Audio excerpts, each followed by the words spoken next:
commence cette première vidéo par un lieu symbolique, le bas d'un escalier, car en effet on est au début d'une aventure.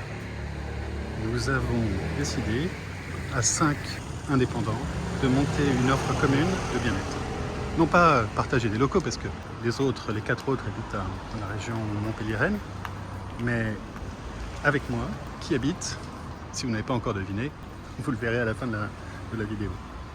Je vais vous parler un tout petit peu du début. Il n'y a pas 5 personnes qui travaillent donc différemment, mais 5 personnes qui produisent une offre complémentaire parce qu'elles s'occupent les unes de la tête, les autres du corps. Et l'idée, c'est d'en faire une seule offre. Pas de travailler côte à côte, mais de travailler ensemble. L'idée, c'est de faire passer la complémentarité avant les personnalités. Alors même si c'est moi qui fais cette première vidéo, je ne vais pas me présenter, je vais juste vous dire mon prénom est Pierre. Je vous l'ai dit, on est au tout début de cette aventure, on a fait que 3 réunions. Mais à cette 3e réunion, il s'agissait de prendre des décisions comme le nom de notre association. Alors Karine, dans la 2e réunion, avait proposé Quinte et Sens. On a tous adoré, mais la réunion suivante, on a regardé sur le site de l'INPI si la marque avait déjà été déposée. Et oui.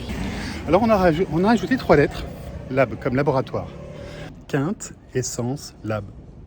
Un laboratoire où à la fois on pourrait transmettre ce que nous savons et 2, expérimenter d'autres choses entre nous.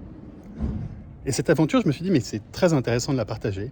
Nous vous montrerons ce qu'il y a à l'envers du décor, que non plus les coachs... Tout n'est pas forcément complètement rose et c'est justement ça qui est intéressant, l'adaptation permanente, des décisions, des moments où on n'est pas parfait et des moments où on s'améliore. Comment va-t-on faire? Est-ce qu'il y en a qui vont se mettre en sourdine ou pas? Est-ce que c'est plus facile quand on a des personnalités fortes ou des personnalités un peu plus effacées? On va voir, ça va être intéressant de partager avec vous. Donc pour vous donner un exemple, il n'y a pas de chef dans notre équipe. Comment va-t-on faire? Ou autre exemple, Karine publie énormément sur les réseaux, communique énormément. Moi, pas du tout. Moi, je suis toujours plutôt du genre silencieux. Qui est-ce qui va s'adapter à l'autre? Le week-end dernier, il y a 2 personnes qui m'ont reproché de ne pas assez communiquer.